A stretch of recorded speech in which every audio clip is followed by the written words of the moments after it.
नमस्कार प्यारे साथियों, कैसे आप सभी। उम्मीद करती हूँ सारे साथी स्वस्थ होंगे, मस्त होंगे और अपनी आगामी परीक्षा की तैयारी कर रहे होंगे। तो मैं सभी स्टूडेंट का स्वागत करती हूँ अपने प्लेटफॉर्म RWT ऑफिशियल में। फ्रेंड्स, आज की ये वीडियो बहुत ही महत्वपूर्ण होने वाली है, जिसमें मैं आपको कराने वाली हूँ Asian history plus modern history plus medieval history plus world history. इन सब के आपको मैं 50 क्वेश्चन जो किसी न किसी परीक्षा में पूछे ही गए हैं, तो एग्ज़ाम की दृष्टि से ये अति महत्वपूर्ण है। मैं इस सीरीज़ में आपको हिस्ट्री के लगभग 1000 क्वेश्चन कराऊंगी। आप लोग डेली क्लास लेना, मैं आपको हर दिन एक क्लास दूंगी। तो चलिए स्टार्ट करते हैं। तो हम आपको टॉपिक वाइज ही सारे क्वेश्चंस कराएंगे जो BPSC TRE 3 एंड TRE 4 की तैयारी में बहुत ही महत्वपूर्ण योगदान देने वाले हैं। तो मैं आपको सबसे पहले पूर्व पाषाण काल के प्रश्न कराऊंगी। तो बच्चों, हम अपना पहला क्वेश्चन देखते हैं। फर्स्ट प्रश्न है, निम्नलिखित में से कौन सा अन्य मनुष्य द्वारा सबसे पहले प्रयोग होने वालों में से था। तो सबसे पहला जो अंग, तो हमारा फर्स्ट ऑप्शन है A जौ, B जई, C राई, D गेहूँ। तो बच्चों, इसका जो राइट आंसर है वो है A, क्या, जौ। तो चलिए इसके बारे में डिस्कस कर लेते हैं। तो वैश्विक दृष्टि से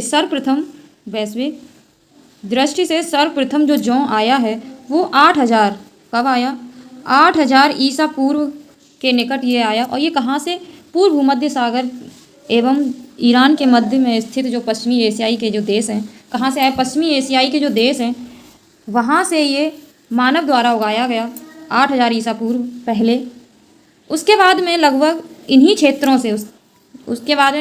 क्षेत्रों से बच्चों 8000 के ईसा पूर्व के आसपास ही फिर गेहूं को उगाया गया। सेकंड नंबर पे क्या, गेहूं उगाया गया। फिर 7000 ईसा पूर्व, कब, 7000 ईसा पूर्व के आसपास ही चीन के अंतर्गत सर्वप्रथम चावल को उगाया गया। किसको, चावल को उगाया गया, जो हमारा तीसरा खाद्य अनाज है। कौन सा, तीसरा खाद्य अनाज है। उसके बाद ही बच्चों लगभग 6000 के ईसा पूर्व दक्षिण अमेरिका में, कहाँ, दक्षिण अमेरिका में किसको उगाया गया मानव द्वारा, मक्का को, 6000 ईसा पूर्व। उसके बाद लगभग 5000 ईसा पूर्व, 5500 ईसा पूर्व के मध्य चीन से ही, किसको, चीन में ही बाजरा को उगाया गया। उसके बाद अफ्रीका, राई कहाँ, उसके बाद में राई जो कहाँ से, अफ्रीका के लोगों द्वारा ये उगाई गई। उसके बाद यूरोप में सर्वप्रथम मानव द्वारा जो उगाया गया वो जई, यानी कि लास्ट में ये यूरोप से जई को उगाया गया, राई अफ्रीका के लोगों द्वारा। और जौ जो उगाया गया वो मैंने अभी आपको बताया था, भूमध्य सागर के निकट ईरान में जो स्थित जो पश्चिमी एशियाई के देश हैं वहाँ से ये जौ उगाया गया था। तो हमारा राइट आंसर जो है वो है A। चलिए नेक्स्ट प्रश्न पे चलते हैं। तो सेकंड प्रश्न हमारा कुछ इस प्रकार है, गर्त आवास के साक्ष्य प्राप्त हुए। तो गर्त आवास के जो साक्ष्य प्राप्त हुए, तो हम चलिए ऑप्शंस को देखते हैं। फर्स्ट ऑप्शन A है बुर्ज होम से, B कोल्ड हवा से, C है ब्रह्मगिरी से, D है संगनकल्लू से। तो जो हमारा राइट आंसर है वो है बच्चों A, क्या है, A। गर्त आवास के जो साक्ष्य प्राप्त हुए थे वो बच्चों बुर्ज होम से प्राप्त हुए थे, और यह जम्मू एवं कश्मीर के श्रीनगर के निकट उत्तर पश्चिम में स्थित है। ये कहाँ पे स्थित है, जम्मू एवं कश्मीर के मध्य श्रीनगर के निकट उत्तर पश्चिम में ये स्थित है। यहाँ क्या है, यहाँ पे मानव कंकाल के साथ कुत्ते का कंकाल भी मिला था, यानी कि सभाधान से मानव कंकाल का तो वो मिला, मानव का कंकाल मिला, उसके साथ में कुत्ते का कंकाल भी मिला था। इस स्थल की जो खोज हुई थी वो बच्चों 1935 में हुई थी। किसने की थी, डी टेरा एवं पीटर ने की थी, डी टेरा एवं पीटरसन ने की थी इसकी खोज। चलिए नेक्स्ट प्रश्न पे चलते हैं। ताम्राश्रम ताम्रपाषाण काल में महाराष्ट्र के लोग मृतकों को घर के फर्श के नीचे किस तरह रख कर दफनाते थे? तो हमारा ए उत्तर से दक्षिण की ओर, पूर्व से पश्चिम की ओर, दक्षिण से उत्तर की ओर या पश्चिम से पूर्व की ओर। तो बच्चों जो हमारा राइट आंसर है वो है सी, दक्षिण से उत्तर की ओर। ताम्रपाषाण काल में जो महाराष्ट्र के लोग थे वो मृतकों को घर के फर्श पे किसके नीचे उत्तर से दक्षिण की ओर दिशा में रखकर दफनाते थे। किससे? उत्तर से दक्षिण की ओर दिशा में रखकर उनको दफनाते थे। इस प्रकार के साक्ष्य हमें नेवासा, दायमाबाद और कोठे तथा इनाम गांव आदि पुरा स्थलों में हमें मिले हैं। सबके साथ मिट्टी की हड्डियां, सबके साथ क्या? मिट्टी की हड्डियां तथा ताम्र निर्मित वस्तुओं, जो ताम्र निर्मित जो वस्तुएं थी उन ताम्र निर्मित वस्तुओं भी दफनाई जाती थी। यानी कि सबके साथ साथ हम ताम्र निर्मित वो लोग वस्तुओं को भी दफनाते थे। तो हमारा जो राइट आंसर है वो है सी, दक्षिण से उत्तर की ओर। नेक्स्ट प्रश्न पे चलते हैं। प्रश्न संख्या है 4। राख का टीला निम्नलिखित में से किस नवपाषाण स्थल से संबंधित है? तो राख का टीला, चलिए ऑप्शन को पढ़ते हैं। बुधिहाल, बी संगनकल्लू, सी कोलडेहवा, डी ब्रह्मगिरी। तो राख का जो टीला था वो नवपाषाण कहाँ पे स्थित था? तो जो इसका राइट आंसर है वो बच्चों बी है। क्या है? बी, संगनकल्लू। तो संगनकल्लू जो नामक स्थान से राख के टीले प्राप्त हुए वो कहाँ हैं? तो वो हैं वेल्लारी, कर्नाटक। कहाँ हैं? वेल्लारी, कर्नाटक। ये हमें वहाँ से प्राप्त हुए हैं जो नवपाषाण कालीन हैं। और ये टीले उस काल से चरवाहा समूह के मौसमी शिविरों के जले हुए अवशेष हैं। क्या हैं? उस समय के जो ये टीले हैं उस काल के, तो ये किसके शिविरों के जले हुए क्या हैं? ये अवशेष हैं। नेक्स्ट प्रश्न पे चलते हैं। प्रश्न है 5। भारत में मानव का सर्वप्रथम साक्ष्य कहाँ मिलता है?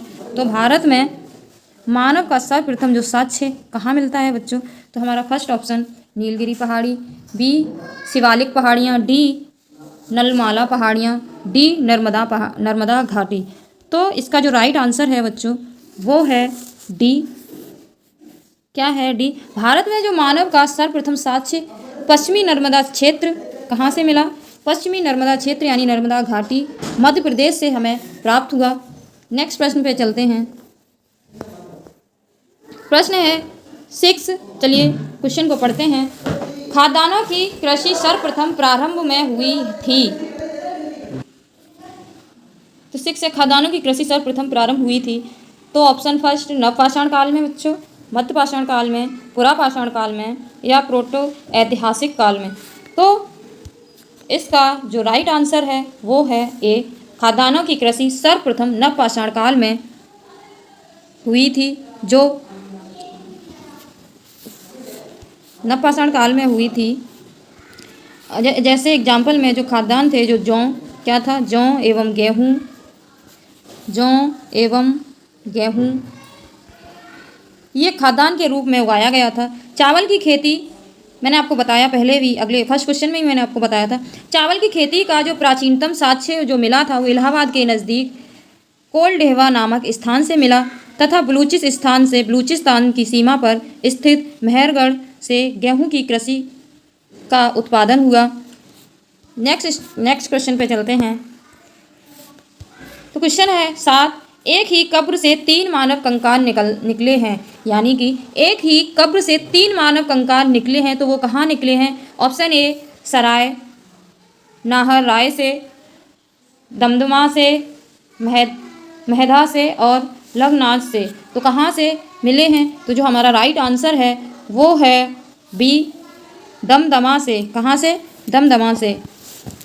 उत्तर प्रदेश के प्रतापगढ़ में स्थित, यानी यूपी के ही उत्तर प्रदेश के ही प्रतापगढ़ से स्थित मध्यपाषाणिक पुरा स्थल सराय नाहर राय, महदमा तथा दमदमा का उत्खनन इलाहाबाद विश्वविद्यालय द्वारा किया गया था। तो दमदमा में जो हुई खुदाई से कुल मिलाकर 41 मानव शवाधान प्राप्त हुए थे। कितने? 41 मानव के शव प्राप्त हुए थे, जिसमें से 5 जो समाधान में युग्म समाधान तथा एक समाधान में 1 में 5 और 1 में 3 मानव कंकाल हमें प्राप्त हुए थे। अन्य समाधानों में एकल मानव कंकाल प्राप्त हुआ था।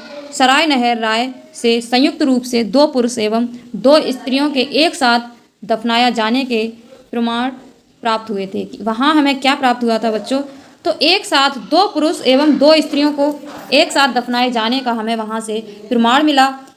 यहाँ की जो समाधानियाँ छिछली एवं अंडकार थीं वहाँ आवास क्षेत्र के भीतर स्थित थी। तो इसका जो राइट आंसर है वो है बी, दमदमा। क्या? दमदमा और महद। दूसरा क्या है?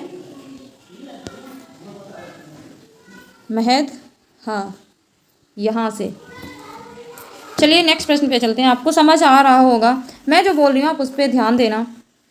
अगर आप चाहो तो आप हमें कमेंट बॉक्स में लिख देना, मैं इसका सलूशन भी एक दे दूँगी साथ में, अगर आप चाहो तो।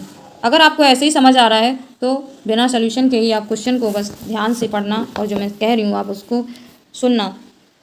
किस राज्य के मेकालावेची स्थल से नवपाषाण काल से मेगालिथिक काल के पेट्रोग्लाइफिस यानी पाषाण उत्कीर्णन के साक्ष्य प्राप्त हुए?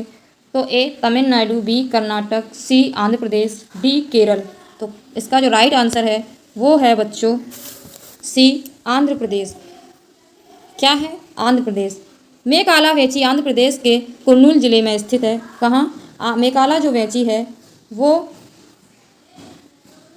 कुर्नूल जिले में स्थित, जहाँ से हाल में 80 पेट्रोग्लाइफिस के साक्ष्य प्राप्त हुए। कितने? 80 पेट्रोग्लाइफिक के साक्ष्य प्राप्त हुए हैं। तो कहाँ से?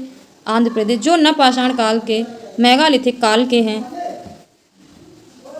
चलिए नेक्स्ट प्रश्न पे चलते हैं। निम्नलिखित में से किस एक संस्कृति ने अपने मृत भांडों को सर्वप्रथम चित्रित किया? तो वो ऐसी कौन सी संस्कृति है?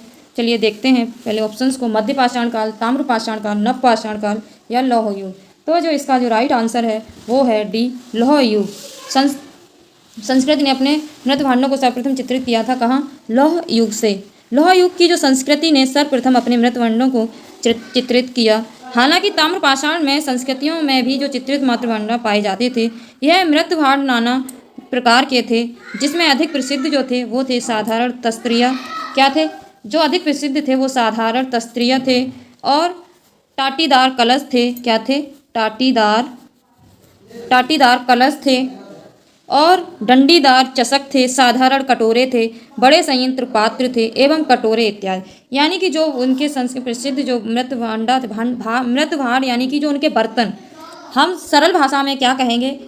मृत भांड यानी कि उनके जो बर्तन थे तो वो कौन कौन से थे? मैंने अभी बताया, तस्त्रिया, टाटीदार कलश और कटोरे, ये इनके सारे मृत भांड थे। चलिए नेक्स्ट प्रश्न पे चलते हैं। प्रश्न अब हमारे सारे जितने भी प्रश्न होंगे वो सिंधु घाटी की सभ्यता से होंगे। हिस्ट्री के टॉपिक सिंधु घाटी सभ्यता, इसके सारे प्रश्न होंगे। तो प्रश्न है 10। ये जो प्रश्न आया है वो जूनियर इंजीनियर तकनीकी 27/12/2015 में पूछा गया था। तो प्रश्न को पढ़ते हैं। निम्नलिखित में से कौन सा सिंधु घाटी की सभ्यता से संबंधित स्थल नहीं है? तो सिंधु घाटी की सभ्यता से जो संबंधित स्थल नहीं है वो है पाटलिपुत्र। क्या है? पाटलिपुत्र। तो हमारा जो राइट आंसर है वो है सी। तो लोथल से जो प्राप्त हमें वस्तुएं, इसी से ही मैं आपको थोड़ा डिस्क्राइब कर देती हूँ इस क्वेश्चन को। लोथल से जो हमें प्राप्त वस्तुएं युगल, समाधि, पतन, घोड़े का अवशेष, धान और ये धान की भूसी, ये सारी मिली थी। रोपड़ से जो हमें प्राप्त वस्तुएं मिली थी, रोपड़ से जो हमें प्राप्त वस्तुएं मिली थी वो हमें मिली थी, ये लोथल से मिली थी। लोथल से हमें क्या मिला था? घोड़े के अवशेष, ये सब मिला था। और रोपड़ से हमें क्या मिला था? तांबे की वस्तुएं। क्या मिला था बच्चों? तांबे की कुल्हाड़ी, मानव कंकाल के साथ कुत्ता, ये सब मिला था। और कालीबंगा से हमें जो प्राप्त हुआ था वो मिला था जूते। कालीबंगा से हमें क्या मिला था? जुते हुए खेत। क्या? जुते हुए हमें खेत और अग्निकुंड इत्यादि हमें सिंधु प्रदेश से प्राप्त हुए थे। और पाटलिपुत्र से हमें क्या प्राप्त हुआ था बच्चों? पाटलिपुत्र से तृतीय बौद्ध सभा का आयोजित, पाटलिपुत्र में क्या हुई? पाटलिपुत्र में क्या था? तृतीय जो बौद्ध सभा हुई थी, तृतीय तृतीय बौद्ध सभा आयोजित की गई थी, जिसके अध्यक्ष जो थे वो मोगलीपुत्र तिस्स थे। इस सभा के जो अध्यक्ष थे वो मोगलीपुत्र तिस्स थे, जो कि शासक अशोक से संबंधित थे। और ये किस शासक से संबंधित थे? ये अशोक शासक से संबंधित थे। चलिए नेक्स्ट प्रश्न पे चलते हैं। मोहनजोदड़ो शब्द का अर्थ क्या है? और ये जो प्रश्न आया है तो हमारा फर्स्ट ऑप्शन है पसंदीदा शहर, माउंट ऑफ द डेड, रहने की जगह, एक बाजार क्षेत्र। और ये जो प्रश्न पूछा गया है वो ग्राम विकास अधिकारी 23/12/2018 की शिफ्ट में पूछा गया है। तो मोहनजोदड़ो शब्द का अर्थ क्या है, इसका अभिप्राय क्या है? तो इसका जो अभिप्राय है वो है मृतकों का टीला। क्या है इसका? इस शब्द का अर्थ क्या है? मृतकों का टीला। तो जो इसका जो राइट आंसर है वो है B, mount of the dead, यानी इसको इंग्लिश में लिखा है माउंट ऑफ द डेड, मैंने आपको हिंदी में बताया मृतकों का टीला। तो मोहनजोदड़ो किससे संबंधित था? तो ये सिंधु घाटी सभ्यता का एक नगरी, सिंधु घाटी जो एक सिंधु घाटी की सभ्यता से ही स्टार्ट होता है। तो सिंधु घाटी की सभ्यता क्या थी? एक नगरीय सभ्यता थी। कैसी थी ये? एक नगरीय सभ्यता थी, जिसमें मोहनजोदड़ो सिंधु घाटी सभ्यता का एक प्रमुख नगर था। और मोहनजोदड़ो एक सिंधु घाटी सभ्यता का एक क्या था? ये एक प्रमुख नगर था। और इसका जो मैंने आपको अर्थ बता दिया माउंट ऑफ द डेड, इसका जो राइट आंसर है वो है बी। चलिए नेक्स्ट प्रश्न पे चलते हैं।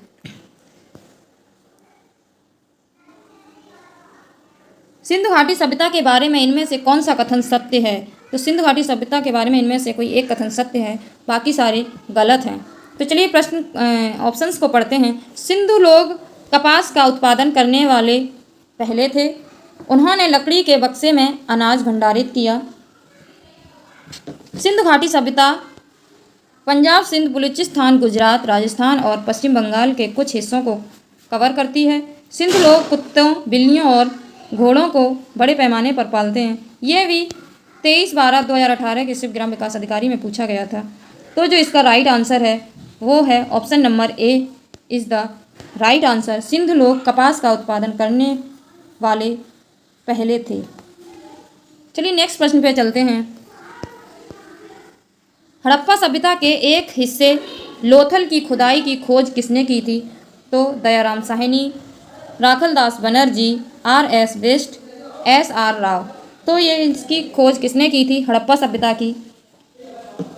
हड़प्पा सभ्यता की जो खोज की थी वो S.R. राव ने की थी। किसने? S.R. राव ने। लोथल की जो खोज की थी, लोथल की जो खोज हुई थी वो बच्चों 1957 में लोथल की खोज हुई थी।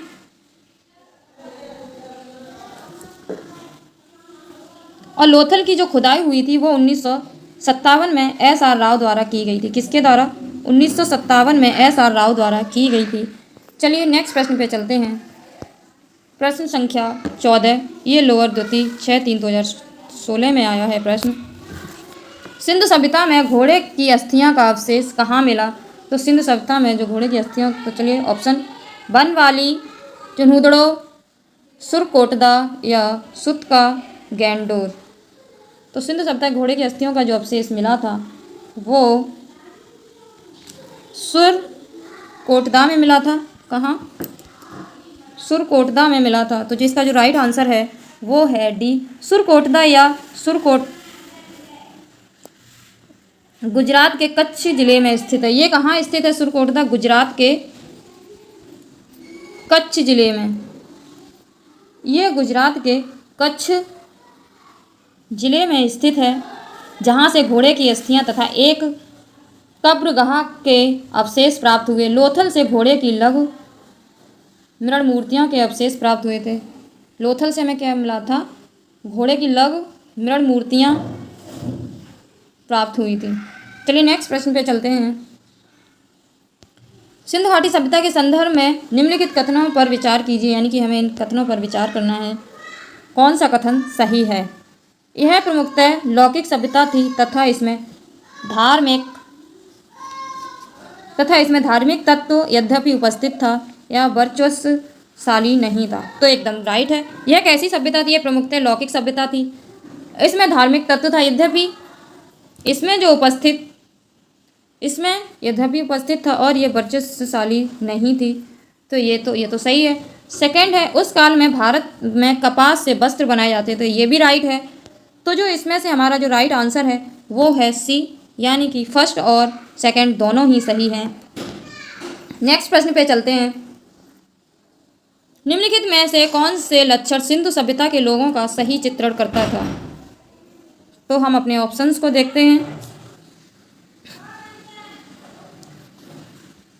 ऑप्शन फर्स्ट है, इनके विशाल महल और मंदिर थे। नहीं, गलत, ऐसा तो नहीं था। वे देवियों और देवताओं दोनों की पूजा करते थे। हाँ, वो देवियों और देवताओं की दोनों की पूजा करते थे सिंधु सभ्यता के लोग। तो यही हमारा, ये तो राइट है। क्या है? ये राइट है। ये युद्ध में घोड़ों द्वारा खींचे गए रथों का प्रयोग करते थे। नहीं, उस समय इनका प्रयोग नहीं होता। तो ये भी गलत, ये भी गलत। तो राइट क्या है? सेकंड। तो इनमें से कौन सा सही है? तो केवल बी, यानी कि केवल दूसरा ही आंसर सही है, दूसरा ही ऑप्शन सही है, बाकी सारे गलत हैं। नेक्स्ट प्रश्न पे चलते हैं।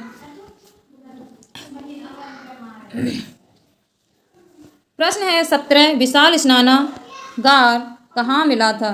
तो विशाल स्नानागार कहाँ मिला था? मोहनजोदड़ो में मिला था।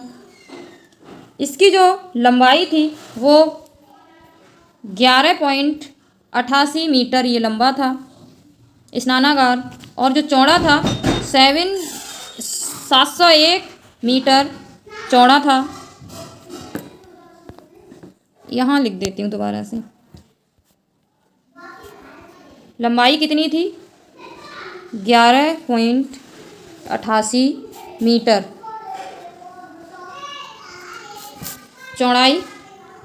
चौड़ाई थी जो 701 मीटर, और गहरा था, जो गहरा कितना था? 2 पॉइंट है ये बच्चों, 43 मीटर। ये गहरा विशाल स्नानागार मोहनजोदड़ो में मिला था। विशाल स्नानागार ये धर्मानुष्ठान संबंधी स्नान के लिए था, और ये इसे किसने बनवाया था? मार्शल ने इसे तत्कालीन विश्व का एक आश्चर्यजनक निर्माण कहा गया। चलिए नेक्स्ट प्रश्न पे चलते हैं। सिंधु घाटी सभ्यता की लिपि कौन सी थी? तो सिंधु घाटी जो सभ्यता की लिपि थी वो अज्ञात थी। क्या? अज्ञात। हमारा जो ऑप्शन है वो डी एकदम करेक्ट है। सिंधु घाटी सभ्यता की जो लिपि का वाचन, सिंधु घाटी सभ्यता की लिपि का जो वाचन अभी नहीं हो सकता है। इसकी जो लिपि थी 400 से अधिक अक्षर या चित्र पर आधारित चित्राक्षर प्रकार की थी। ब्राह्मी तथा खरोष्ठी जो लिपि है वो सर्वप्रथम 1837 ईस्वी में जेम्स प्रिंसेप ने पढ़ा था। किसने पढ़ा था? ये जेम्स प्रिंसेप ने ये पढ़ा था। तमिल लिपि का जो उद्भव हुआ है वो ब्राह्मी लिपि से ही हुआ है। इसका उद्भव किससे हुआ है? ब्राह्मी लिपि से हुआ है। चलिए नेक्स्ट प्रश्न पे चलते हैं। निम्नलिखित में से कौन सा सिंधु घाटी की सभ्यता से संबंधित स्थल नहीं है? ऑप्शन ए, कालीबंगा, रोपड़, पाटलिपुत्र, लोथल। तो सिंधु घाटी की सभ्यता से संबंधित नहीं है वो है सी, पाटलिपुत्र। क्या है? पाटलिपुत्र का जो संबंध है वो सिंधु घाटी की सभ्यता से नहीं है, जबकि कालीबंगा और रोपड़, लोथल इनका संबंध जो है वो सिंधु घाटी की सभ्यता से है। तो हमारा राइट आंसर है सी। नेक्स्ट प्रश्न पे चलते हैं। सिंधु घाटी सभ्यता को खोज निकालने में जिन दो भारतीयों का नाम जुड़ा है वो कौन है? रखाल दास बनर्जी तथा दयाराम साहनी।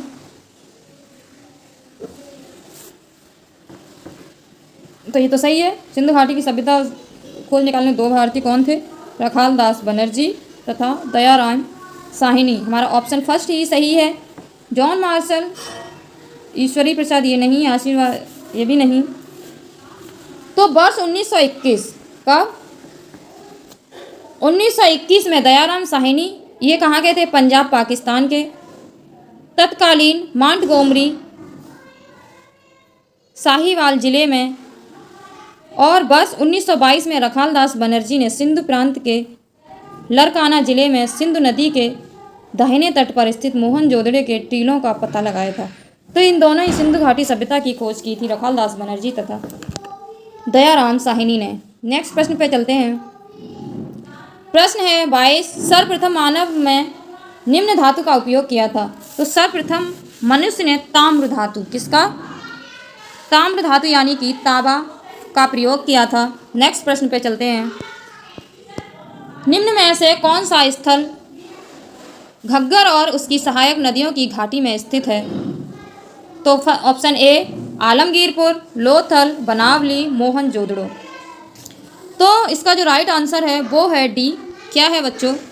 डी, बनावली यानी हरियाणा, बनावली यानी हरियाणा घग्गर और उसकी सहायक नदियों की घाटी में स्थित है। नेक्स्ट प्रश्न पे चलते हैं। निम्न स्थानों पर किस एक स्थान पर सिंधु घाटी सभ्यता से संबंध विख्यात वृषभ मुद्रा प्राप्त हुई थी? First option Harappa, B Chanhudaro, Lothal, Mohenjodaro. तो इसका जो राइट आंसर है वो है डी मोहनजोदड़ो। क्या है इसका right answer? D Mohenjodaro. Mohenjodaro नामक स्थान पर सिंधु घाटी सभ्यता से जो संबंध विख्यात वृषभ मुद्रा प्राप्त हुई थी, कब? 1922 में। किसने खोज की थी? रखालदास बनर्जी द्वारा उत्खनित जो वस्तुओं में से एक मुहर जो मिली थी, रखालदास बनर्जी द्वारा जो उत्खनन वहाँ मानी की वस्तुओं में से एक जो मोहर मिली थी जिस पर कुबड़ वाले बैल की आकृति थी। उस मुद्रा पर किसकी आकृति थी?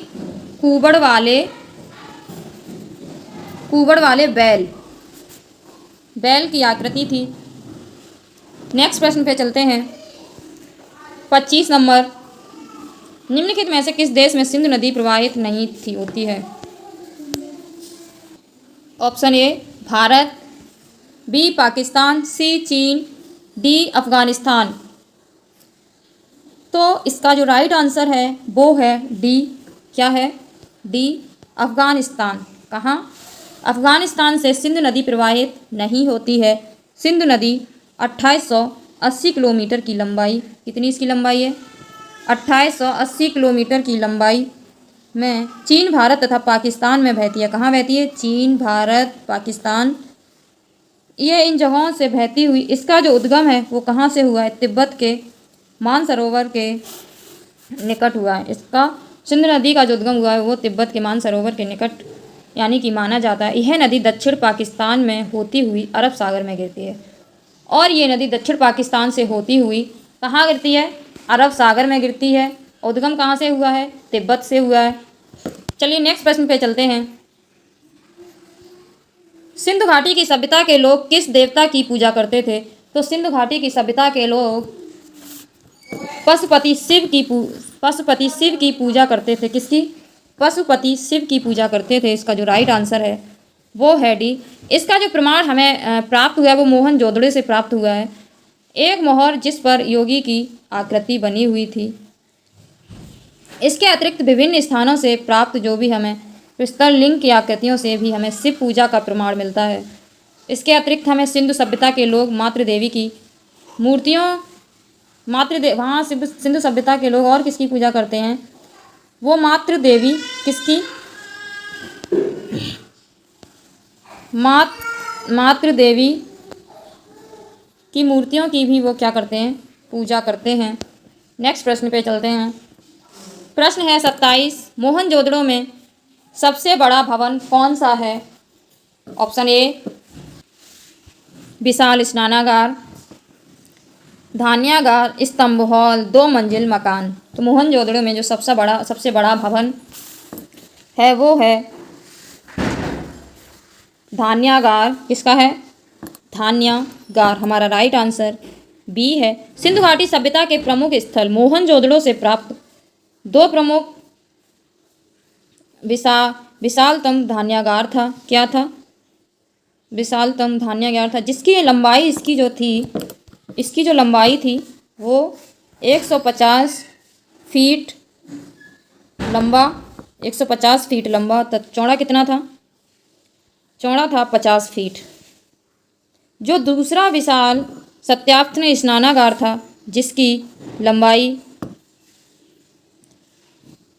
दूसरा जो था, दूसरे का नाम क्या था? एक तो ये हो गया धान्यागार और दूसरा था वो विशाल स्थापत्य स्नानागार। इसकी जो लंबाई थी वो थी 39 फीट और चौड़ाई 23 फीट।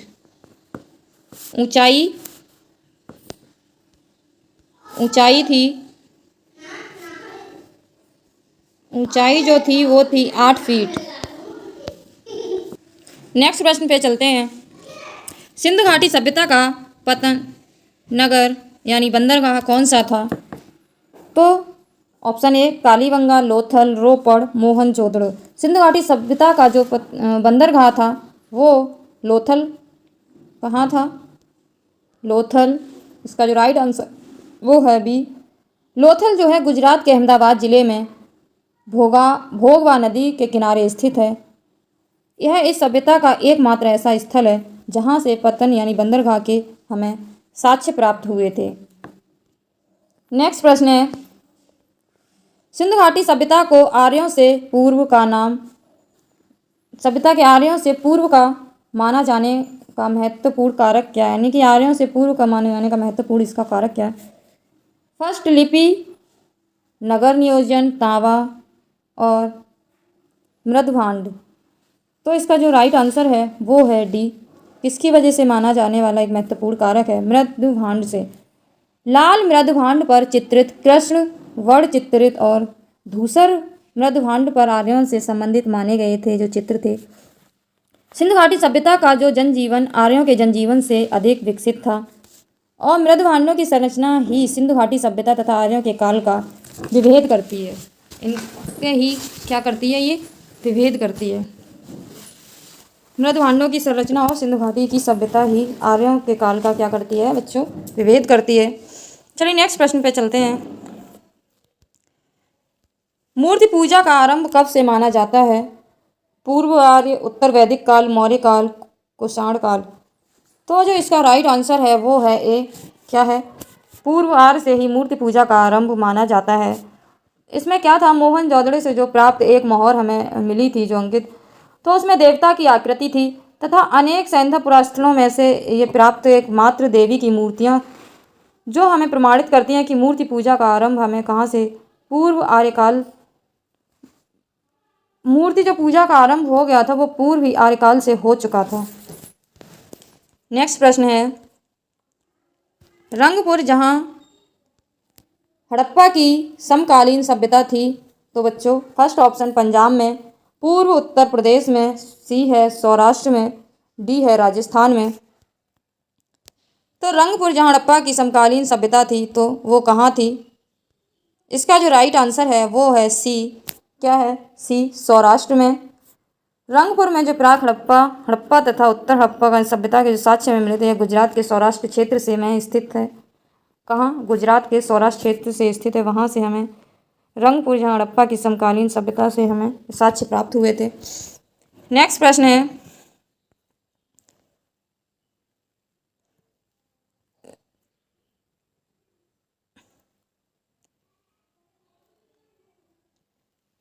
हड़प्पा संस्कृति के बारे में निम्नलिखित में से कौन सा कथन सही नहीं है? हमें इसमें से जो कथन सही नहीं है वो बताना है। फर्स्ट ऑप्शन है यह उपमहाद्वीप में प्रारंभिक नगरों की साक्षी रही है। बी है इसमें दाईं ओर से बाईं ओर के लिखी जाने वाली लिपि के प्रथम उपयोग का संकेत नहीं, ये तो गलत है, ऐसा कुछ था ही नहीं। सी है इसमें मूर्ति बनाने की कला के एक माध्यम के रूप में लौह के सबसे आरंभिक ज्ञात उपयोग का प्रमाण है। तो हाँ, ये सही है। मूर्ति बनाने की कला ये हमारे हड़प्पा संस्कृति से ही है। तो डी ऑप्शन पढ़ने की ज़रूरत ही नहीं है। नेक्स्ट प्रश्न है 35। सूची फर्स्ट और सूची सेकंड से हमें सुमेलित करना है। कूट से सही उत्तर चुनिए। यानी कि हमें सूची फर्स्ट को सूची सेकंड से मिलाना है। तो मिलाते हैं। बालू, ऑप्शन ए बालू, बी मांडा, सी पाडरी, डी हुलास। तो इनको हमें इन संघ राज्य क्षेत्र भारत के राज्य से मिलाना है, कौन सा कहाँ का है। तो बालू जो है वो कहाँ है, यानी कि हरियाणा। ऑप्शन ए का मिलान 3 से करेंगे। और बी मांडा यानी जम्मू कश्मीर, जम्मू एवं कश्मीर। सी का पाडरी कहाँ, किस राज्य की है, गुजरात। और हुलास उत्तर प्रदेश। आप इनको देख लेना। तो इसमें जो ऑप्शन है वो है D is the correct answer. चलिए नेक्स्ट प्रश्न पे चलते हैं। इसमें भी हमें सूची मिलानी है।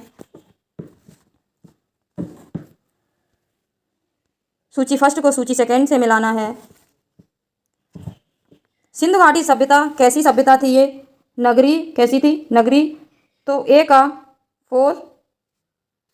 और उत्तर वैदिक समाज के जो लोग थे वो कैसे थे, वो कृषक थे। कैसे थे, उत्तर वैदिक काल के लोग कृषक थे। तो बी का 3rd। और ऋग वैदिक जो समाज के लोग थे वो थे चारागाह। कैसे, चारागाह। और मध्यकाल के जो लोग थे वो जमींदार थे। कैसे थे, जमींदार। तो हमारा जो राइट आंसर है वो है डी। कौन सा है, डी। इसका राइट आंसर डी है। चलिए नेक्स्ट प्रश्न पे चलते हैं। 37 नंबर।